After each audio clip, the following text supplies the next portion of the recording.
بسم الله الرحمن الرحيم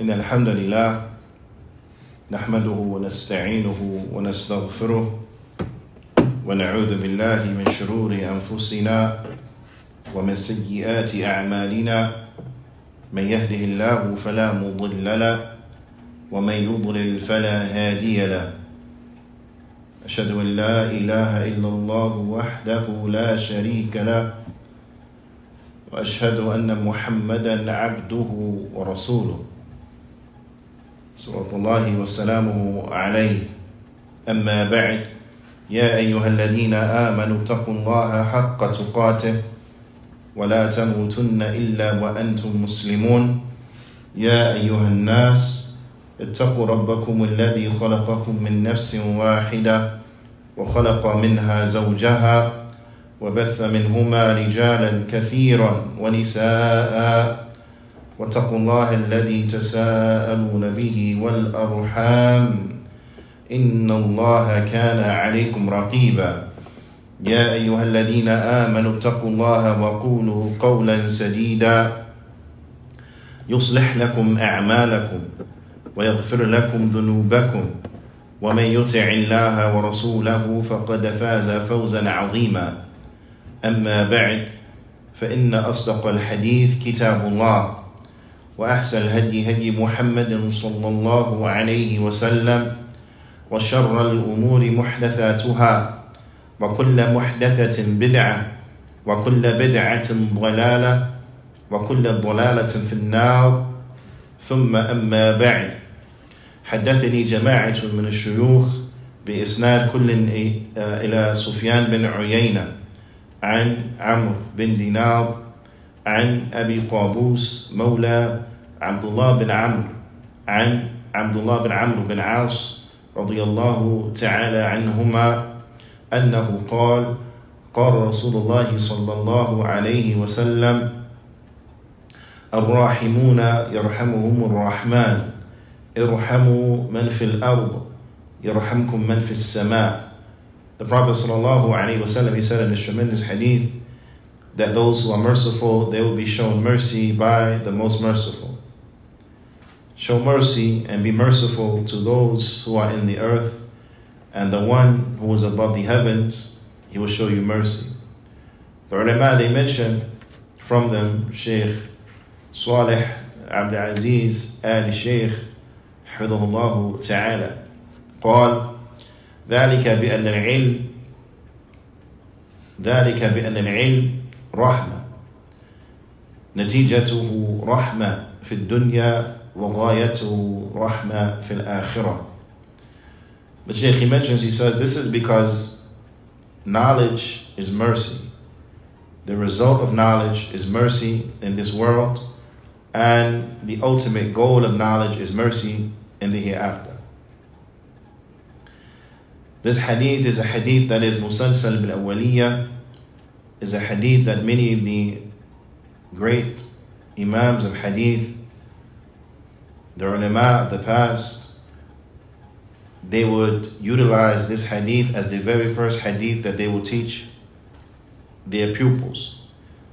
So you'll find one of them saying that this hadith was the first hadith that they had learned from their sheikh.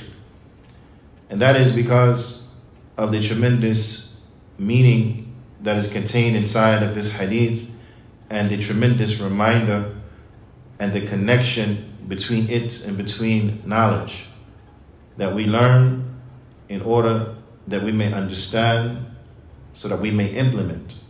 This is the goal, that we learn and we study, we memorize, so that we may understand, and we seek to understand so that we may act correctly, so that our actions are correct. They're upon Tawheed and they're upon the Sunnah. The only way to do this is by learning.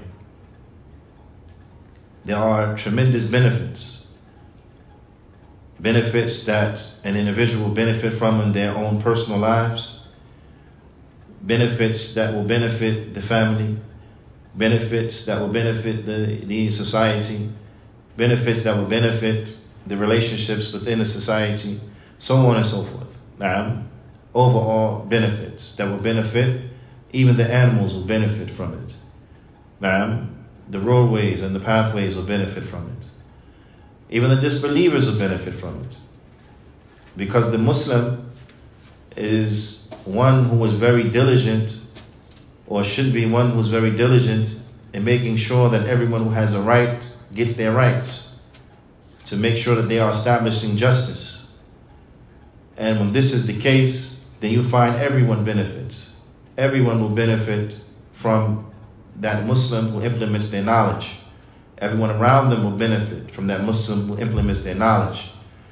The signs of the knowledge will be seen, apparent upon the actions of an individual. And the signs of knowledge being seen upon the actions of an individual, for the individual, this is a sign that they are sincere and they're seeking of knowledge. Ala kulli hal, we have reached the next hadith in the tremendous book by Al-Hafidh al-Nawawi, rahimahullah ta'ala.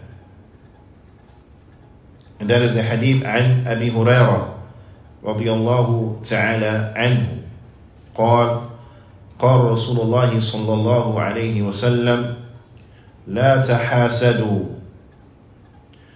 ولا تناجشوا ولا تباغضوا ولا تدابروا ولا يبيع بعضكم على بيع بعض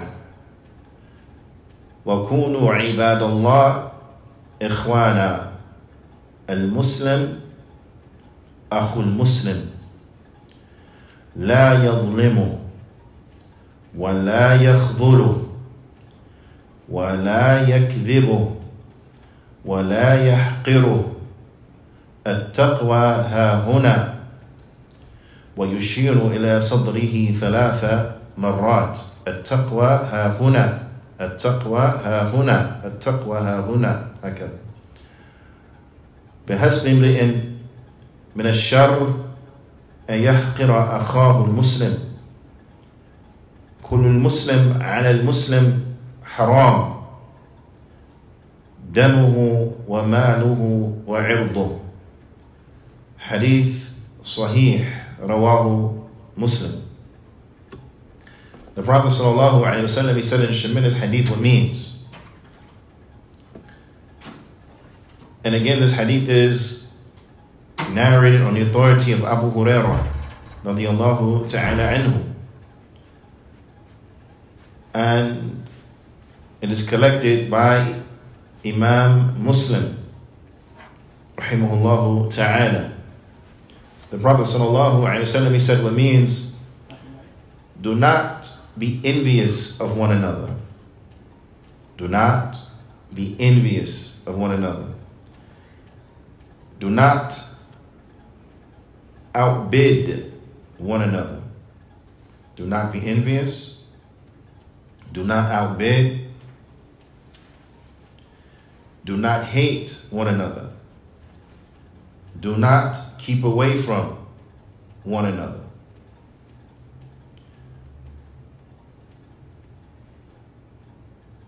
And no one should interfere with the transactions of each other, meaning in business. And bi'idhnillahi ta'ala, we'll come to see in more depth and detail what is intended by this. But be brothers one to another. O servants of Allah, be you brothers one to another. The Muslim is the brother of the Muslim. The Muslim, he is the brother of the Muslim. He should not oppress him and be unjust towards him. He should not desert him and abandon him. Nor should he lie to him. Nor should he debase him. Piety is here. And he pointed to his chest 3 times. Piety is here. And then the Prophet ﷺ, he pointed to his chest 3 times. It is sufficient of a sin that one of you looks upon his brother in contempt, or he holds his brother in contempt. He looks down upon him. This is enough from sin. This is enough from sin that a Muslim should look down upon his fellow Muslim. All of the Muslim upon the Muslim is haram. His blood, his money, and his honor. All of these things are haram. The Muslim's blood is haram, that it be spilt. His money and wealth is haram, that it should be taken unjustly. And his honor, his reputation, is haram, that it should be infringed upon. From the many ways that one's reputational and individual's reputation could be infringed upon. Be that from backbiting, be that from slander, so on and so forth. Ala kulli hal, bidnillahi ta'ala, we will come sentence by sentence and we will look. Because this hadith is tremendous and the implications of this hadith are tremendous. Now I want to remind you that this book, the 40 hadith, it is a collection of hadith that contain principles. Each of these hadith contain a principle from the principles of the deen of al-Islam. Each of these hadith contain a principle from the principles of the sunnah. Now, to say it another way, each of these hadith contain a principle or multiple principles from the principles of as-Salafiyya. It is incumbent that we learn. It is not enough that an individual says that they are Sunni. Now, anyone can say this. And a Sunni, meaning that they follow the Sunnah of the Prophet sallallahu alaihi wasallam. It is not enough that a person comes and he says that they are athari, that I am athari. I follow the athar, I follow the narrations of the Prophet sallallahu alaihi wasallam. It is not enough that a person comes and they say, Ana min Ahl Sunnati wal Jama'ah, that I am from Ahl Sunnah wal Jama'ah. It's not enough. It's not enough that a person comes and he says, Ana min Ahl Hadith, I am from the people of Hadith, meaning I follow the Hadith. It's not enough. It's not enough that a person comes and he says, Ana Salafy, that I am Salafy. I follow that which the Prophet sallallahu alaihi wasallam and the Sahaba were upon. That I'm upon the Qur'an and the Sunnah as understood by the companions, the Salaf of this Ummah. That's not enough that a person just makes a claim. As famous line of poetry says, كل يدعي وصل الليلة, that everyone claims to have a connection to Layla. وهي لا تقر لهم بذلك, but she does not agree with them in that, because it's just a claim. Now, claims don't cut it. But rather, the individual has to adorn themselves with the principles. They have to adorn themselves and govern themselves by way of the principles, by way of the rules and regulations, by way of the qawa'id of the deen. They have to adorn themselves with the proper aqidah, the proper minhaj. They have to truly and in reality be upon that which the Prophet ﷺ and the companions were upon, and those who followed them in good. They have to be upon that fi'lan in order to benefit from the likes of these statements, and in order for these statements to have any type of credence. Then they have to be upon the sunnah, be upon salafiyya. They have to be upon that which is correct. Whereas claims don't mean anything. And how awful is it that many people will look at those who say they are from Ahl Sunnati wal Jama'ah, and they will look down upon them. Why? Due to the misappropriation of the principles by individuals who claim to be from Ahl Sunnah. They will run away if they hear that a person says that they are Salafy. Why? Due to the misappropriations and the bad conduct that have come from individuals who claim that they are Salafi. They run away. Why? Why would an individual run away from a person who is professing that they are upon what the Prophet ﷺ and the companions were upon? Why would they run? But every Muslim in their right mind should say, this is what I want to be. I want to be upon that which the Prophet ﷺ and the companions were upon. Every Muslim should want that. Every Muslim should aspire to that. Allah Ta'ala commands us with this. Now, The Prophet ﷺ commands us with this. مَا أَنَا عَلَيْهِ الْيَوْمُ وَأَصْحَابِي. What I and my companions are upon today.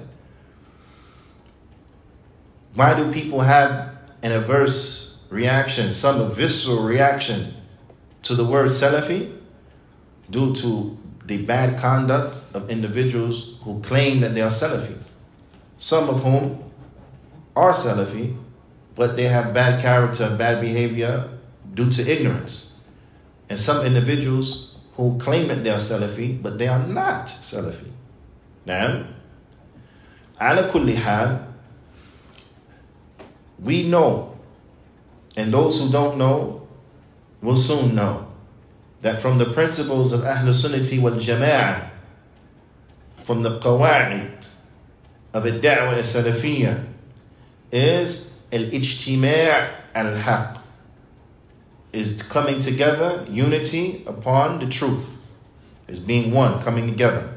Now being unified and being together, this is an objective of the religion, that the Muslims come together, that the Muslims are unified, that the Muslims are one, that the Muslims are on the same page. This is an objective of Islam. This is an objective of the principles of the Sunnah. This is an objective of Salafiyya. And it's important, and I'm interchanging these different terms so as to show that what? They all mean the same thing. They're pointing to the same thing. There is different ways of expressing it, but they're all pointing to the same thing. That's why Imam al-Barbahari, he said that Islam is the Sunnah wa Sunnah hi al-Islam. And Islam huwa Sunnah wa Sunnah hi al-Islam. Now, that Islam is the Sunnah and the Sunnah is Islam. So you can interchange Sunnah with Salafiyya. Islam is Salafiyya, Salafiyya is Islam. It all means the same thing, meaning that what? The pure Islam. When one says that they're upon the Sunnah, they mean the pure Islam. The Islam that the Prophet ﷺ and the Sahaba were upon. That's all it means. When one says they're Sunni, that's what they mean. Now, those who understand the true meaning of it, we should say. Likewise, Salafiyya, when one says that they're Salafi, what do they mean? They mean that they're upon the pure Islam. That which the Prophet ﷺ and the companions were upon. Naam. It's all the same. This is what Islam is. Naam. Ala kulli hal, from the principles of the deen is unity upon the truth. Now I want you to reflect on this hadith, because this hadith is a hadith, and those following. This hadith is a hadith that emphasizes unity emphasizes unity, and I should say prohibits those things that will erode unity. It prohibits those things that will destroy the unity. It prohibits those things that will break up the brotherhood. Now, because when we say unity, brotherhood, it's all the same. We're brothers. So brothers, what is indicative of brothers is that what? They're together. It's not indicative of brothers that they hate each other. It's not indicative of brothers that they are enemies to each other. It's not indicative of brothers that they are rivals and adversaries of one another. No. But brothers are to be allies. They're to be together. So when we say we're brothers, now upon unity, because you don't treat your brother bad, you treat your brother good. Now, because you're together, because you're unified. But unified upon what? Upon the truth. Unified upon the truth. Not unified just for the sake of being unified. Not unified physically, geographically, that everyone is in the same place. No, that doesn't equate to unity. Because how many people are together in the same place, but their hearts are separate? As long as their hearts are separate, they are separate. Even if they're standing next to each other, shoulder to shoulder. Even if it's jam-packed. If the hearts are divided, they're divided. Now, whereas the deen, it calls for the Muslims to be united, even if physically they are separated by vast distances. One can be in the east, one can be in the west, they're united. One could live in this century, one could live in 2 centuries before, one could live 4 centuries after, but you find that what? They are one. And this is a sign of the people of the Sunnah. This is a sign of the people of the Sunnah, is that they have consistency in their da'wah. Their da'wah is not inconsistent. There's consistency in it. So if you were to read the creed of a man of the Sunnah who lived 700 years ago, and you read an authored work outlining the creed of the Sunnah right now in this time, 700 years later, if you read it, it's as if it was written by the same person. Consistency in belief. Why? Because the truth is consistent. Now, 2 plus 2 equals what? 2 plus 2, 4. 700 years ago, how much did 2 plus 2 equal? 4. 700 years from now, inshallah, how much is going to equal? Same thing. 1,000 years ago, did 2 plus 2 equal 3.5? No, it was always 4. Because it is what it is. The truth don't change. And this is Juyaanee, an identifying characteristic of the people of the Sunnah, is that the truth is what it is. You don't find their creed changing. It's the same. Now, so whether it is a work that was authored by one of the early Muslims, or a work that was authored in the Middle Ages, or one that was authored in modern times, it's as if it was written by the same person. Because the consistency. Ala kulli hal, I want you to keep in mind, from the principles of the religion is unity, to bring the Muslims together upon the truth. This is from the principles of the religion. This hadith reinforces that, and it prohibits anything that will erode unity, anything that will break unity down. So when we look at this, the Prophet ﷺ, he started by saying, La tahasadu, do not be envious of one another. What does it mean to be envious? Shaykh Abdul Muhsin, he comments over the first section of this hadith, that being the statement of the Prophet ﷺ, La tahasadu, wa la tanajashu, wa la tabaghadu, wa la tadabaru, wa la yabi' ba'dukum ala bay'i ba'd.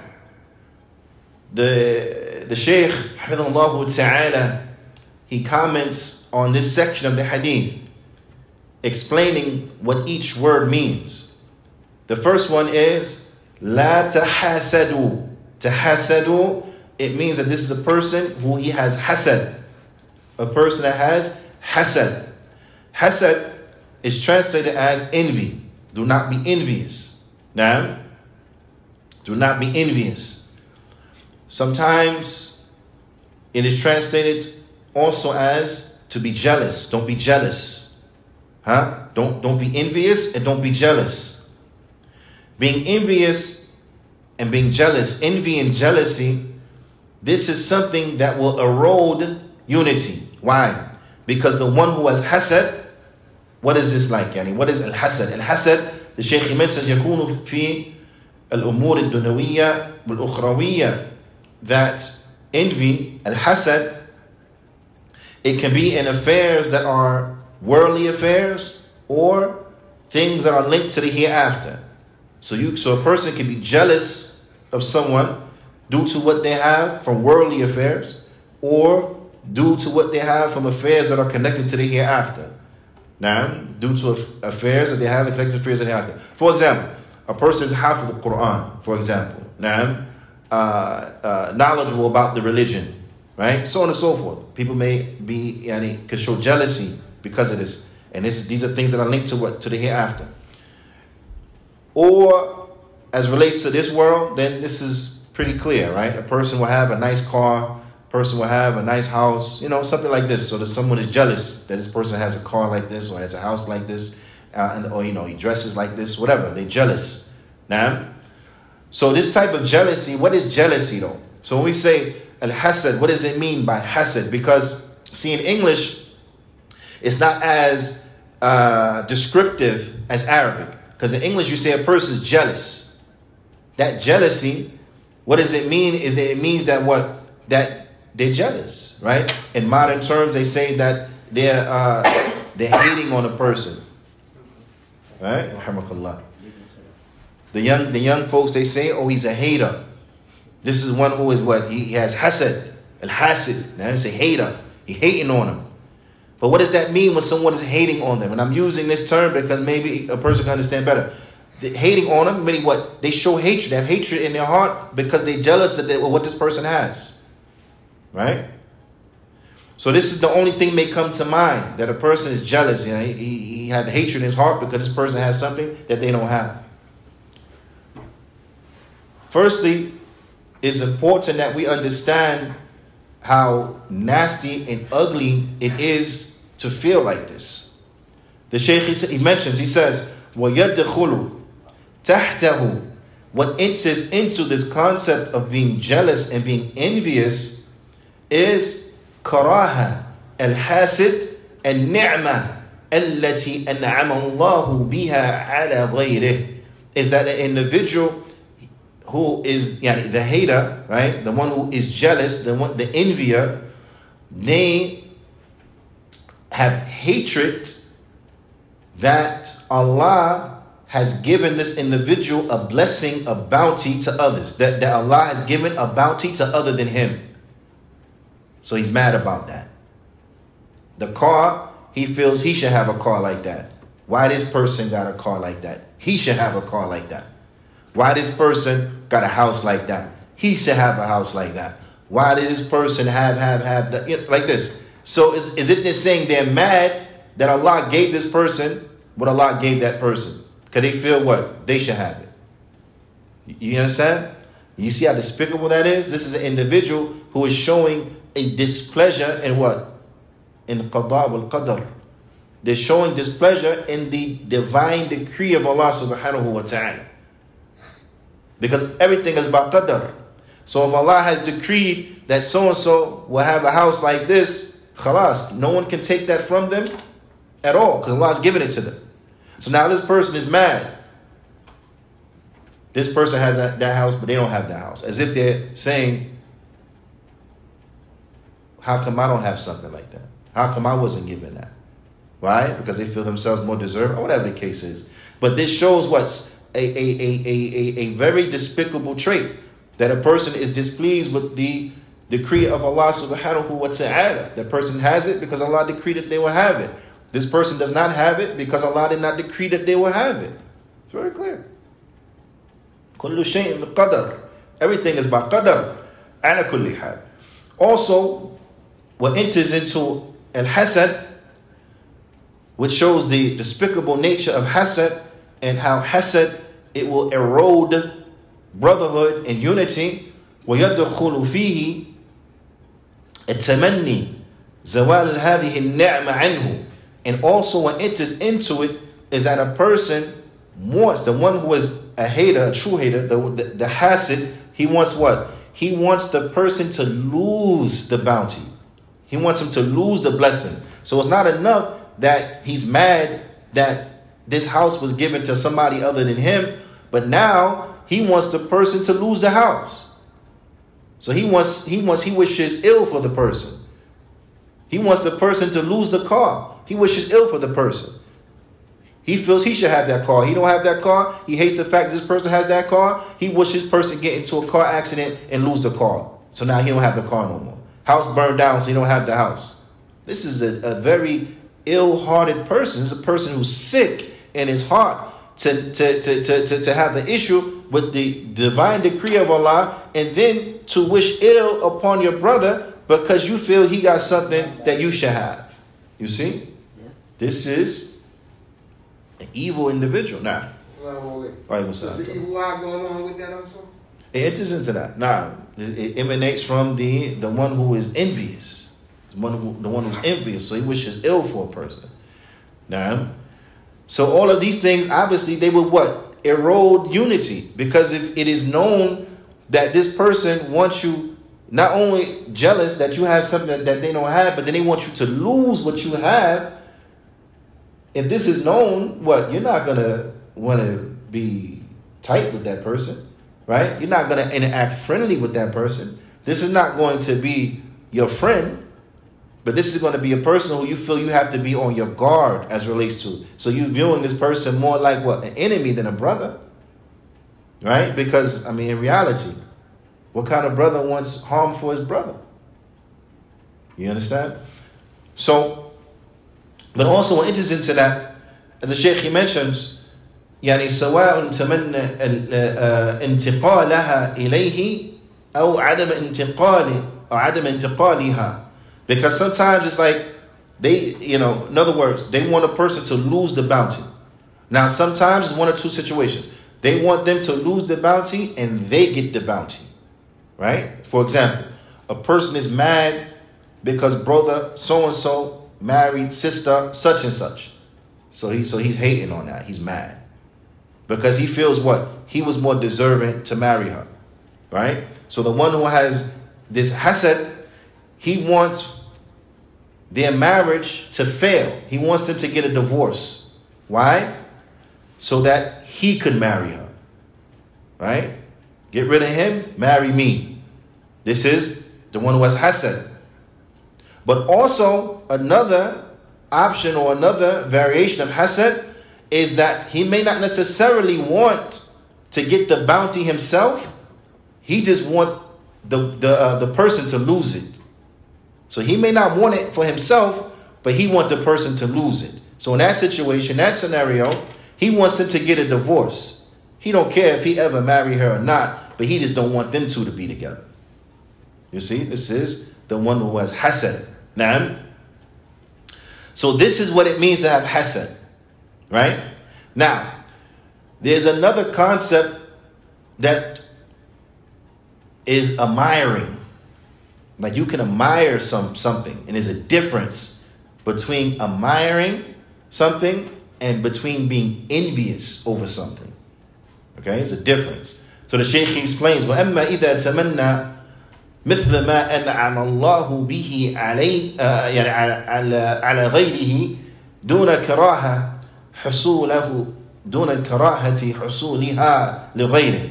He said it could be, or as relates to an individual wanting that Allah also bless him with that which he has blessed others with, without hating the fact that others have gotten it. Now, without hating the fact that others have gotten it. يعني دون كراهة حصولها لغيره. He doesn't hate the fact that others have been blessed with this, but he just wants it too. نعم. ودون تمني زوالها عنه, and he doesn't want them to lose it. So in this scenario, a person, Allah has blessed a person with a nice car, right? So he says, MashaAllah, it's a very nice car, right? He's happy for him that he has a nice car like this. He's not hateful that he doesn't have a nice car like that. He just wants a car like that too, right? He's happy that his brother has it. He doesn't want his brother to lose it. He just want one too, right? So in this scenario, brother says, MashaAllah, you got a really nice car, Akhi. You got yours in red, I like blue. So it'd be nice, I can get mine in blue, you get yours in red. We can pull up, to the masjid at the same time. He's happy for him. But he just want that too. Like, inshallah, I get me one in blue, we can come to the masjid together, man. That'd be nice. You see? This is admiring something. The Shaykh, he mentions, he says, وَهَذَا هُوَ غِبْطَةٌ. He said, this is just admiring. There's no problem with this. That you're happy for your brother, that your brother has a bounty, and you like that bounty, and you will like it too, and you don't want your brother to lose it. This is okay. This is not jealousy. This is not envy. Now, because you're happy for your brother. Because you're happy for your brother. So this here, the Shaykh, he mentions, he says, وَهَذَا لَيْسَ بِمَذْمُومٍ. This is not dispraiseworthy. This is not blameworthy. That you admire something and you want to have it too. It's not blameworthy. That's perfectly fine. So ala kulli hal, the first thing the Prophet ﷺ, he prohibited was what? Was hasad. Don't be envious. Don't hate the fact that someone has been given a blessing that you don't have. Don't want that person to lose it and you get it. Or don't just want that person to lose it because you're hateful that they have it and you don't. Do not do this. This is haram. This is haram. Now, the ulama, they point out from the reasons that this is haram, from the reasons, because remember we pointed out a few reasons why it's haram. Hating the qadr of Allah subhanahu wa ta'ala, hating the decree of Allah subhanahu wa ta'ala, so on and so forth. Now, but also from those reasons is that it erodes unity. It erodes unity. It erodes brotherhood. It would damage brotherhood, damage unity. The next thing the Prophet sallallahu alaihi wasallam he mentioned, he said, وَلَا تَنَاجَشُوا. When Najj, the Shaykh he mentions, what does this mean? Because it is translated as, and do not outbid one another. Now, do not outbid one another. The Shaykh he mentions what is meant by this, so we have more clarity. And Najj and yazida fi thaman as-sul'ah is that you artificially inflate the price of an item. You artificially inflate the price of an item. عند المنادى عليها. So when something is advertised or whatever the case is, you artificially inflate the price. نعم. وهو لا يريد شراءها. But he doesn't want to buy it himself. نعم. هو لا يريد شراءها. He himself don't want to buy it. He just want to raise the price on it. It's like individuals. Nah. It's like it's like individuals who are at an auction, for example. So a person, he comes into the auction and he starts putting in bids. You know, he starts putting in bids to make the price go up and up and up and up and up and up and up. But he himself never intends to buy it.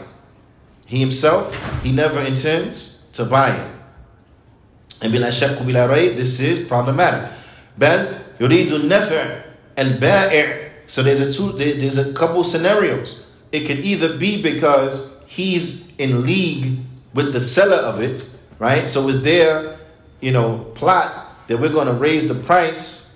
I'm going to have you, keep bidding and raise the price so I can get more than the original asking price for it, right? So he's in cooperation with the seller of it. So they raise the price from this standpoint. Or it could be al-idrar bimushtari biziyadat al-thaman alayhi. Or it could be because he just wants to raise the price on the purchaser. He wants to raise the price on the customer.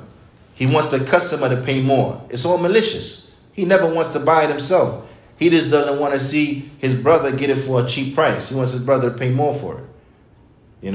Again, when one looks at this, when it comes to conspiring and using this trickery to artificially inflate the price, this will erode brotherhood. Because as soon as things like this become known, this will erode the trust, it will erode the brotherhood, it will erode unity, so on and so forth.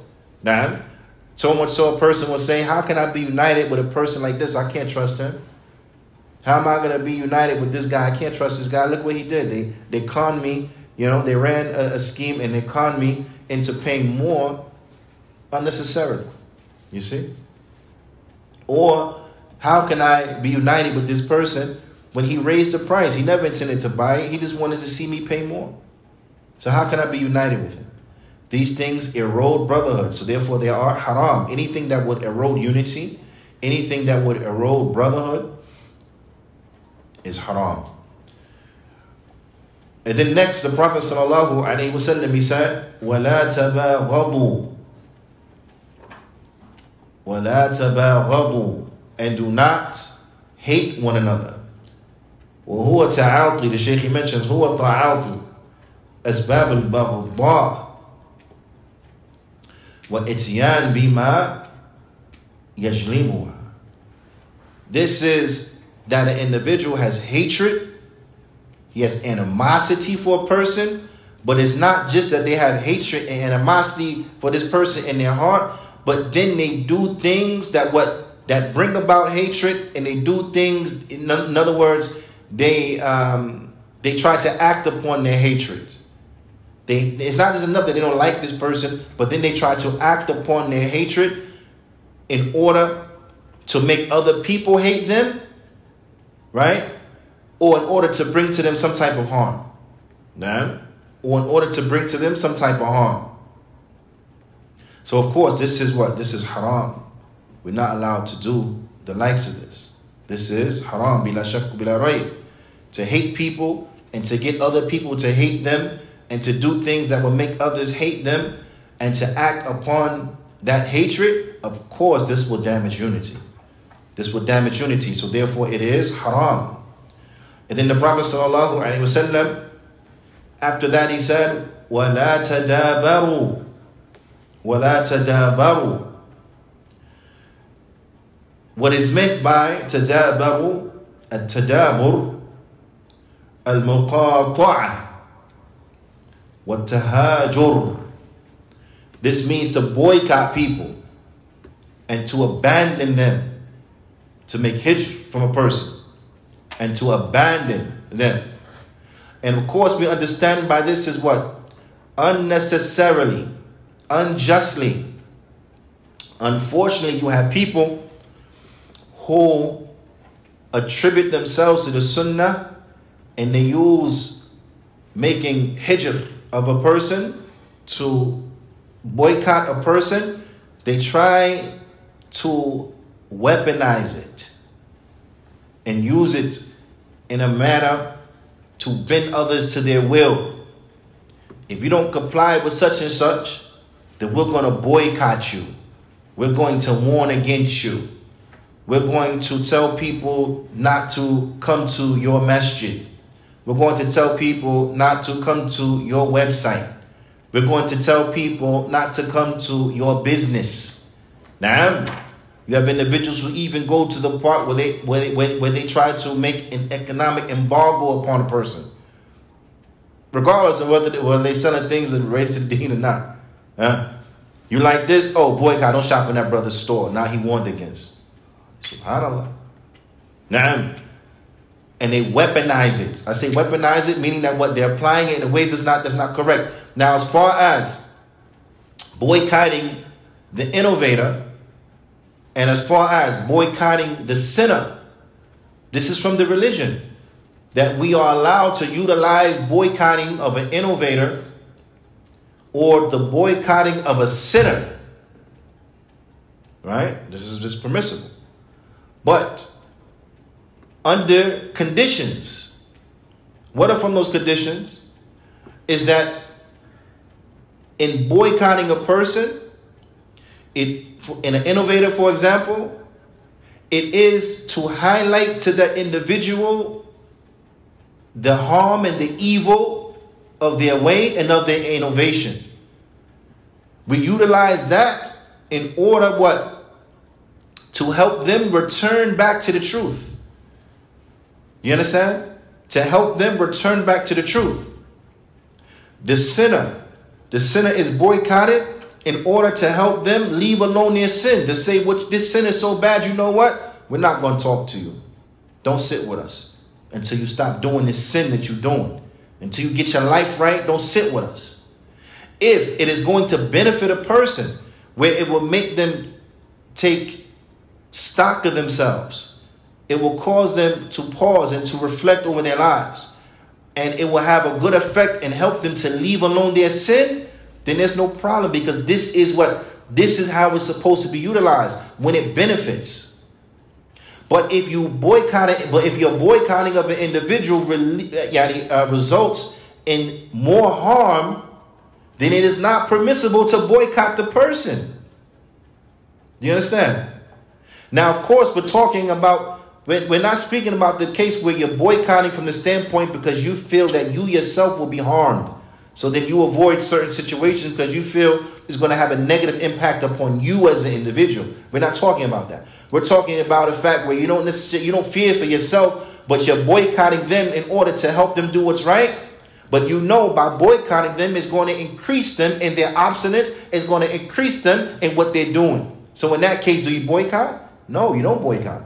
In that case, you do not boycott, because it will help ostracize and alienate a person so that they will go further into what they were doing. Do you understand? But a practical example of why this has been misutilized and misappropriated, I'll give you some real examples, is you have individuals who have been warned against for reasons that don't necessitate that one is warned against. Let's be clear on that to begin with. They've been warned against for reasons that do not necessitate that they be warned against. And as a result of being warned against, people take positions against them that lead to an emotional connection where people don't like them, have animosity towards them, so on and so forth. So much so, and I'm bringing real examples. These are not made up examples. But so much so that if an individual did not take their position on a particular matter, that does not, a matter of ijtihad does not reach the level of where we boycott one another for to begin with.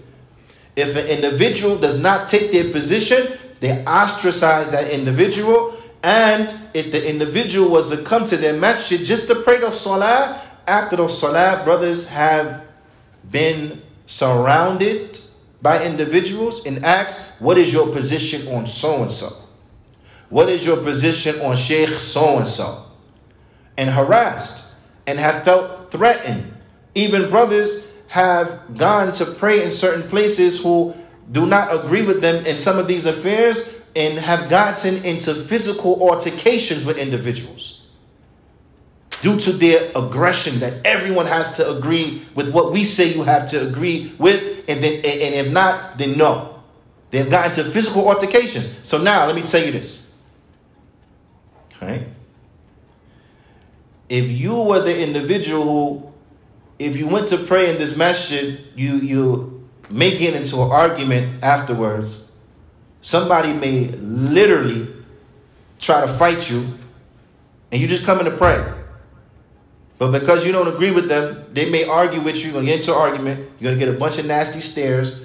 You're going to give salams to people, and they're not going to return your salams. And even somebody may try to fight you. Would you go to that masjid? No. You won't go to that masjid. Right? And if in your city, the masajid upon the sunnah treat you like this, are you going to go to those masajid? No. Because you just want to pray in peace, right? So then where are you going to go if you want to pray in the masjid? Obviously a masjid is not upon the sunnah. Correct? So is that helping that person? Or is that hurting that person? Is that helping that person to do what is correct, or is it hurting that person? Because now I can't go to the masjid upon the sunnah, the masajid upon the sunnah, because people might fight me, argue with me, going to treat me bad, and so on and so forth, may disrespect me in front of my children, in front of my family, so on and so forth. So then what? You're going to avoid that masjid. Correct? So then you're going to go to other masajid. Correct? But to show you, Juyaanee, how these individuals, they don't intend good for the people, they chase them away and then blame them for not coming around. They say, oh, if they were upon the sunnah, if they were upon the sunnah, then why don't they pray in the masajid upon the sunnah? What do you mean? Because when he tried to come and pray, he got into an argument, someone tried to physically accost him, so on and so forth. Why would he come there? Where else is he supposed to go? If you want to pray in the masjid, you got to go to another masjid. Oh, if he was upon the sunnah, then why don't he come around? Because of the way you treat him. You ostracize him, and then you blame him for not coming around. Which is an indication of people who don't want good for you to begin with. You understand? So this abandonment of one another, the Prophet ﷺ told us, don't do that. Don't ostracize each other. Don't falsely abandon people. Na'am. La tadabaru. Don't cut people off. Don't ostracize them. Don't abandon them. Na'am. فَلَا يَحِبُّ أَنْ يَلْقَى أَخَاهُ. Don't be in a situation where you hate to meet with your brother. You hate to see him. بَلْ يُوَلِّي كُلُّ وَاحِدٍ مِّنْهُمْ دُبُرَهُ بِسَبَبٍ مَا يَكُونُ بَيْنَهُمَا مِنْ تَبَاغُضٍ. But rather, they would intentionally take every means possible to avoid each other due to the hatred they have for one another. The Prophet ﷺ, he prohibited the Muslims from being like this. Do not avoid your brother. Do not have any type of hatred in your heart that makes you want to avoid your brother. Do not abandon your brother, ostracize him so you don't want to see his face. You see him coming, you go the other direction. Do not have any situations between you that will result in that. That you see your brother coming down the street and you go the other way. You're walking in the supermarket, he comes down the aisle, you leave the aisle and go to another aisle. Don't have any situations that will cause you and your Muslim brother to interact with each other like this. Why? Because all of this will erode brotherhood. It will damage unity. It is incumbent upon us that we are very diligent in what we do so that we do not damage and hurt unity and brotherhood, because it is from the principles of the religion to establish unity upon the truth and brotherhood in Islam. We are brothers. The Muslims are brothers. And this is why we have to treat each other like brothers in every which way, shape, and form. And this is why racism and bigotry, from the reason that it's haram, because it erodes brotherhood. It makes people hate one another. Do you understand? If a man wanted to marry his sister because the family was a good family, had good character, so on and so forth, right? And when they went there to marry the sister, the father tells him, no, we don't marry our women to the likes of your kind, because you're not from our tribe, because you're not from our country, because you don't have the same skin color as we do, so on and so forth. If a person tells you that, and then in the next breath say, but we still brothers, right? What the honest answer will be, well, I don't feel like we brothers. Right? A person, emotional response in the heat of the moment, not thinking, may be to say no. Ain't no brother going to treat me like that. If you was my brother, you wouldn't treat me like that. How are you going to say we're brothers and then in the next breath say, on the same breath say, we don't marry our women to the like of your kind? So what kind of brotherhood is this?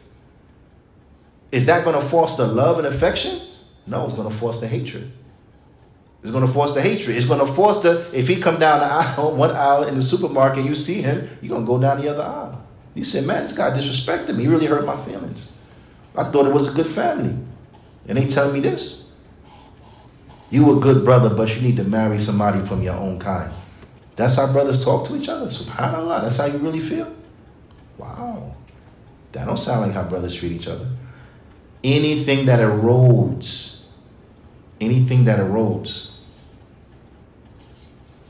unity and brotherhood and that love and affection that the Muslims are supposed to have for one another is haram. And then the last thing the Shaykh he mentioned, but we'll get into it bidnillahi ta'ala in the next class, it was commenting on the statement of the Prophet sallallahu alaihi wasallam that we are not to buy upon the transaction of another. We're not to, how do they say?